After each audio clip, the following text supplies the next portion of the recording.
Greetings, all. Greetings. Fair use, fair use, fair use. Um, I don't know if you guys remember a four-star general from the Marine Corps testifying before the U.S. Congress about what his organization was doing, or what AFRICOM was doing in the Sahel region in Africa, really. The guy's name was Michael Langley.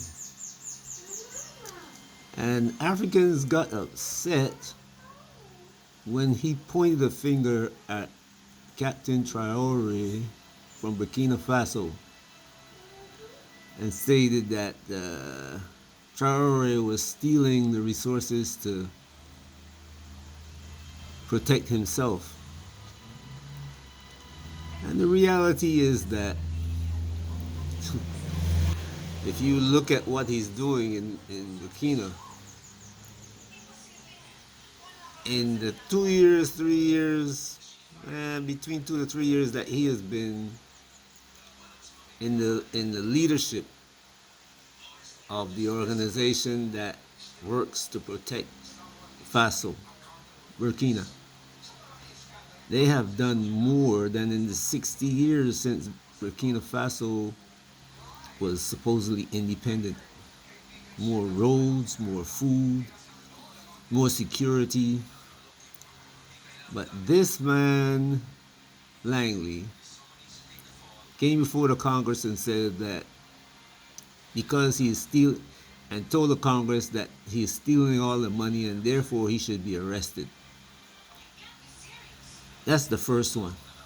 Since his statement, there's been an increased number of articles in the paper about this terrorism in the Sahel region of West Africa. Nobody was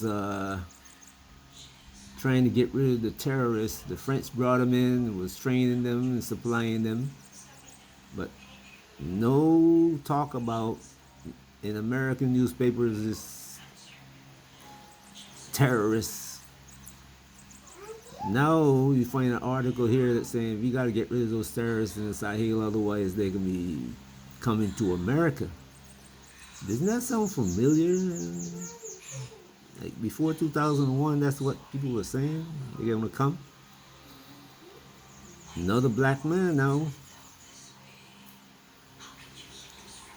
Colin Powell.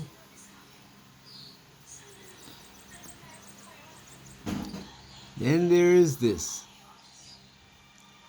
Steve Bannon accuses Traore of hating America. See how they're slowly building this picture to get their people to fall behind the attack on Africa. AFRICOM is now not fighting wars in Africa. Well, Somalia, they're fighting wars by proxy. But to do what they did in Libya and Afghanistan, Iraq, putting boots on the ground. Because now Traore is fighting the terrorists. And the terrorists are losing. So now the U.S. has to move in. In French they're called Pool, or sometimes they're called Fula, which is a large ethnic group in West Africa. They are at the heart of the jihadist insurgencies that are raging today in much of West Africa. They, I believe, are also the key to resolving these insurgencies. Fair use. And I also am doing this video because I want to sound the alarm. If there's one group of people that I think are vulnerable to, at risk of being genocided, I think it's the Fulanis. Now here's the deal. If one attempts to deal with the terrorism problem in West Africa without taking into consideration the whole Fulani aspect of the jihadist insurgencies, I really think that one's efforts are bound to fail. However, in many countries, the tendency is either to ignore this aspect of the jihadist insurgencies or to take it to heart, but to draw the wrong conclusion, being to kill all the Fulanis. The latter is precisely what's going on in much of the region. I mean, just last week, Malian forces went into a town in Mali, in central Mali, and they detained as many as 30 Fulanis and marched them off into some forest and apparently slit their throats. I wish I could say that this was an isolated incident, but it's not. This kind of thing happens far too often. It happens in Mali, it happens in Burkina Faso, it happens in Nigeria, and there's a risk of this pattern replicating itself in other areas where which are now having to deal with this sort of Fulani-dominated jihadist insurgency. I'm thinking in particular about Benin and Togo. And if you want to know really how bad the problem is, in Mali and Burkina Faso, Malian and Burkinabe soldiers have filmed themselves butchering and eating dead jihadists, which are almost certainly Fulani. I've seen the videos. And no, I'm not going to share those videos as part of this video. No, I'm not going to do that.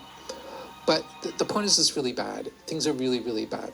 My main thesis here, the main thesis of this video is that to understand West Africa's terrorist problem, you have to understand the various dynamics that push Fulanis disproportionately into jihadist armed groups. And solving the terrorist problem requires somehow addressing those dynamics. Killing Fulanis, massacring them is not the answer, and it has been shown only to make matters worse, a lot worse.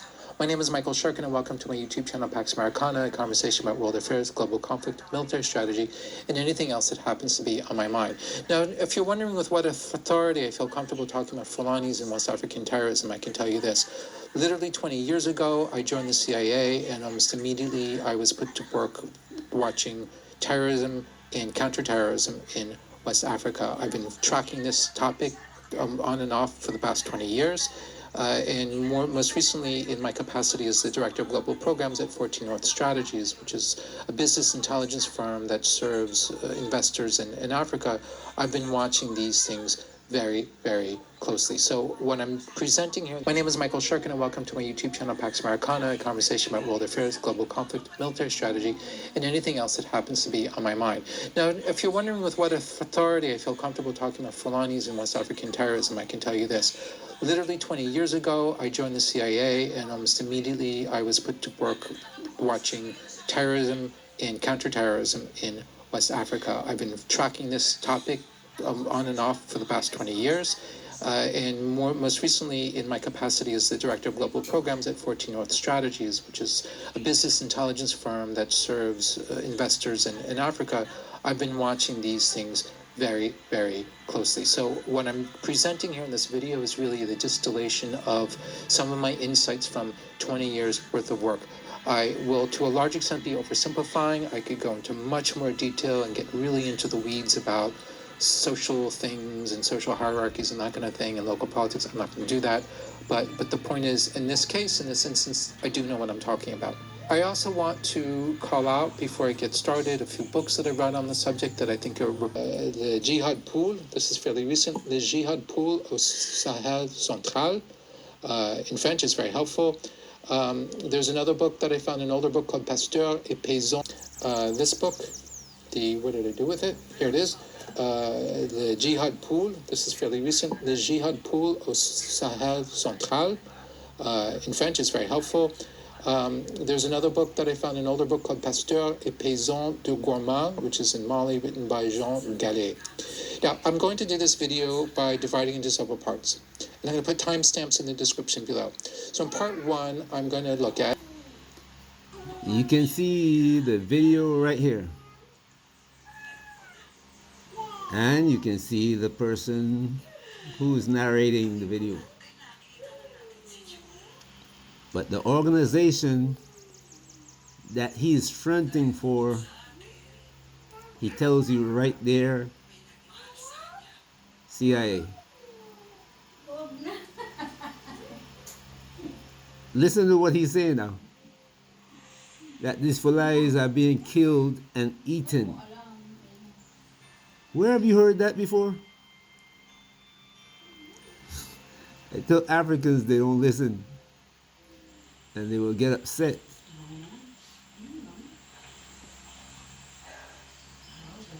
because they see this man as God. They would rather wait till he threw away his scraps on the table than stand up and feed themselves. All the videos I show you here are about going after what you see, the changes in Burkina Faso, Mali, and Niger. They cannot allow to have this standing, and African leaders are in on it.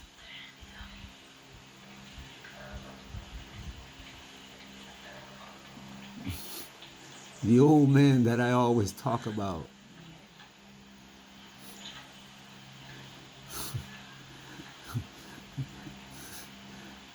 the old man that I always talk about in videos about Africa, they're in on it.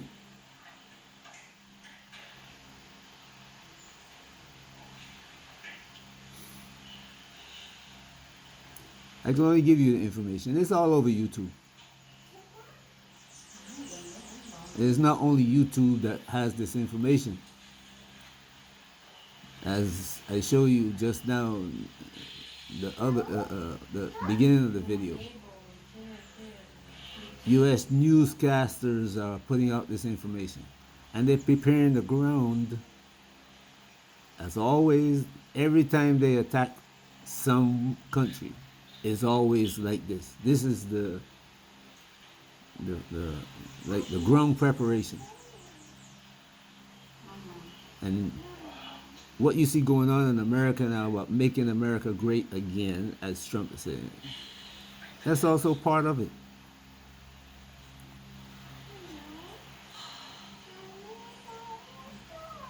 You got to understand this thing is like it's not a one time. They didn't wake up this morning and say, "Hey, let's go do this." This is a plan. This is not. I told you Africa, they were coming back after the war. Now Trump in America is trying to get the war ended because Africa is getting out of hand. Africa is beginning to stand up, and it's moving quickly, but it's not moving fast enough. Told people 3 years ago, you got 3 years to get your program in place. Otherwise, Africa 63, I mean, it might look like you go to all over Africa, actually. You see all over the news today about how the Ghana, the cedi, which is Ghana's currency, how it's appreciating, and people are making a lot of noise about it. No. Watch it carefully. Ghana is Ghana is so deep in debt that Ghana has to borrow money to pay its workers, government workers. They're coming up when the debt is due for a $3 billion loan that Akofo took out. And when it comes due, guess what Ghana has to do? Go back to the IMF and borrow more money to pay off that debt because they don't have the money to pay. You see Nigeria, they're talking about how Nigeria is developing and how it's the best economy in Africa, strongest. Oh, you know, that's how much money they're getting out of it. The more money they get out of it, the more articles you're going to see praising how great Nigeria is. When the money stops, as in Burkina Faso and Niger, when the French can't buy yellow cake at 50, 60, 70, 80 cents and resell it at 200, the money stops. When they can't, that's when this comes into play. And you got not one, two, three, and now Chad has joined in. Don't forget the same Chad has joined another party in Africa to do the same thing that what Burkina Faso is trying to do right now.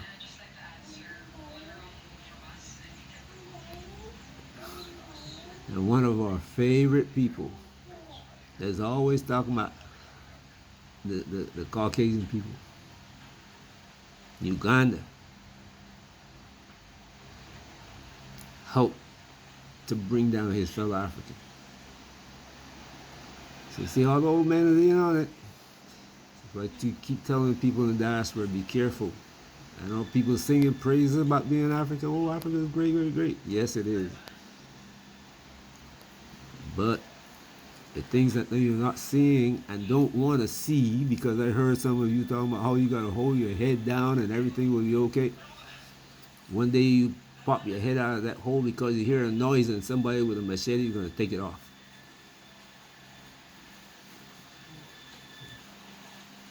You don't watch what you're doing, and you want to pretend that everything is fine around you, and okay, no problem. I agree with you. You have to do what you have to do. But it is my duty to warn you. If you don't want to take it, it's your business. I hope some of you will listen. I hope you spread the word. Please do, because this thing is getting it's getting bad. And if you think it's bad now, it's going to get worse. Africans cannot be allowed to stand up. There's a long-running program that states there should be no black leader that will stand up anywhere in the world to lead black people. They will kill everyone. This is not about, and they know Africans are not going to do anything when they kill another African. They're not. Look at what happened in Kenya. The president came out and said, hey, we're going to send a few of you to France and Germany to get jobs, and all the hype went away. It's gone. No change. Don't want change. Even the change for the better, don't want it. Anyway, I hope you will take this. I mean, look at it yourself. You don't have to even, I'm not telling you to believe me. Go look for yourself. I don't play that game at all. Not making anything out of this. All right, have a great day wherever you are. Peace.